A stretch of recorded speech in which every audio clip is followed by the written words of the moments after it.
So, Dave, Republicans are making moves to really tilt the playing field of the U.S. House of Representatives their way in the long term. First of all, can you just explain what's going on here? Yes, so Donald Trump started this. Texas Republicans did not begin the year saying they were going to redraw the maps they have been working on since 2021 because they were pretty good maps. They had 13 put Democrats, I should say, in 13 districts, all safe Democratic seats. There's almost nothing competitive in the state because if you remember the last decade, Democrats kept creeping up and doing better and better in the suburbs of the big cities, and they kind of limited them to a couple of zones around Dallas and Houston and Austin. And Trump, first, his Justice Department sent a letter to the state saying nudge nudge, you might have some voting rights problems with these districts.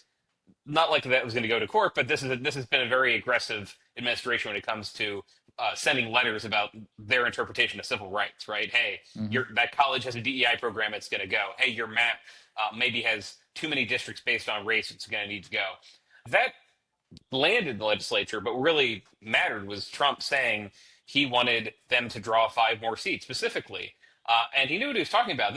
There were versions of maps that were going to give Republicans more seats they didn't use in 2021, and they're using a modified version of that with the knowledge they have from 2024 that Trump did much better with Latino voters. So they've been taking these districts in South Texas along the Rio Grande Valley, south of San Antonio, north of Mexico, and they're making them more Republican. Those would have been Democrat districts 10 years ago.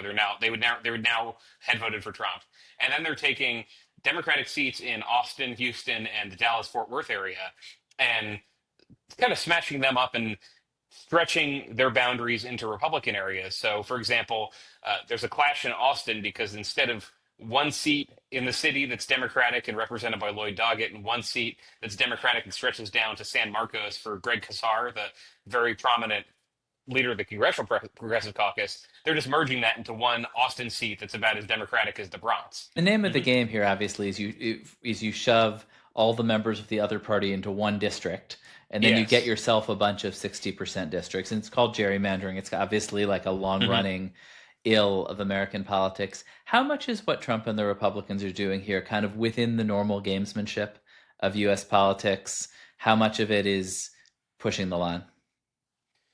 It is not unprecedented. I've had to raise my eyebrows when people have said unprecedented because look, Democrats gerrymandered when they had the power to in a lot of states. Democrats in Illinois under J.B. Pritzker took every advantage they could to draw seats that start in the Chicago area and go out to the state. You can kind of guess ahead. Okay, over the next few years, where is our party going to be strong? And you'll get it wrong by the end of the decade, but both parties do a version of this, and both parties are open. Usually, though, if a court says you need to draw a new map, open to drawing a favorable map. North Carolina right now has a map that was drawn in 2024 to elect more Republicans. What's new, really, is how explicit this is, and Republicans in a couple other states are in saying we need more seats so Donald Trump can retain the Congress. And after Texas started to move, you saw Republicans in Missouri saying we need to give Trump another seat. Let's come back into session in Jefferson City and give Trump another seat. Just the primacy of Trump in all this, that is fairly new. You did not see in the Bush era, because they had a very good map under George W. Bush. Most swing states voted Republican in 2000. They ended up having the power to draw maps in places like Michigan, but they didn't say we need George Bush to have the biggest majority possible. This is the difference, and that's also throwing the Matador flag in front of Democrats because they are comparing this off the bat to Viktor Orban and Erdogan and people who never leave power in other countries because they've drawn the maps so that their party can never leave power. That's what they're comparing this to. And that's why you saw Gavin Newsom very quickly. And everyone sees what Newsom does is whether he'll, as a feeding in to run for president, unclear if he'll do that. He probably will. But what was more striking is he went in overnight from a Democrat who was interested in fair maps and would praise the independent commission to saying, look, if they're doing this, we can't let Trump add 4 or 5 seats. We've got to knock him out in California. If this turns into an arms race between Democrats and Republicans to draw these very tilted map in each state, who wins that game?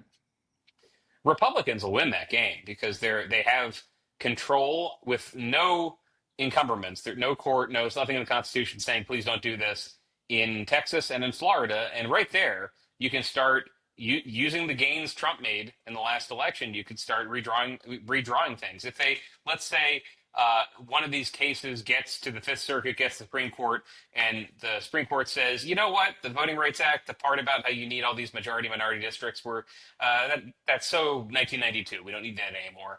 Well, then you could have the Deep South draw out some of these districts it was forced by courts to make because of the Voting Rights Act. Louisiana has two Democrats.